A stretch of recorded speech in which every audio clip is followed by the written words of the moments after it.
Fewer Alberta cancer patients are experiencing severe distress as a result of their illness and treatment since the launch of a program developed at the Tom Baker Cancer Centre in Calgary. Screening for distress helps frontline staff identify issues that are negatively affecting cancer patients throughout their journey. Cancer is a very distressing disease and it affects people's lives in a multitude of ways. And so the purpose of the program is to really facilitate a connection between patients and families so that we can partner with them, healthcare professionals can partner with patients and families to find solutions for the areas that are troubling them in their experience. We've implemented a standardized tool that we use in our clinical encounters with patients. So patients fill it out before they come into the room. The clinical team then reviews the tool with them, highlighting and asking the patient to prioritize and tell us what their priority issues are, and then identifying areas that we can help them find solutions. Distress is classified as an unpleasant emotional experience ranging from vulnerability and sadness to disabling problems such as anxiety and depression. It can also include eating difficulties, fatigue, financial worries, or family concerns.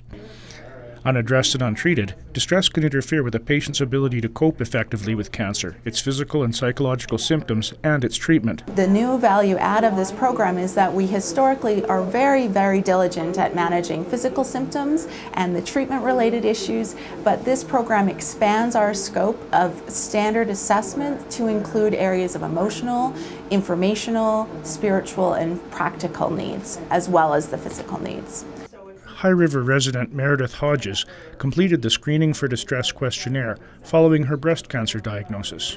Her responses revealed that she was concerned about the impact her illness was having on her marriage. And that was so good because the facilitators that were there, all very, very well-educated people, all on a first-name basis, they gave us questions and we would talk about them, and we were crying, we were laughing, we were talking. It was brought out rawness in us, but it was so good to be able to air these feelings that we'd never been able to talk about with people that understood.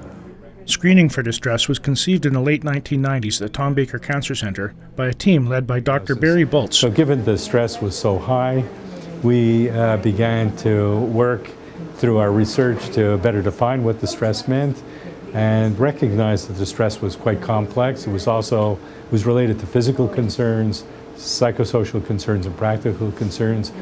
And in the spirit of whole patient care, it was really up to us to find a way of integrating into the system so that patients could get the right service at the right period of time.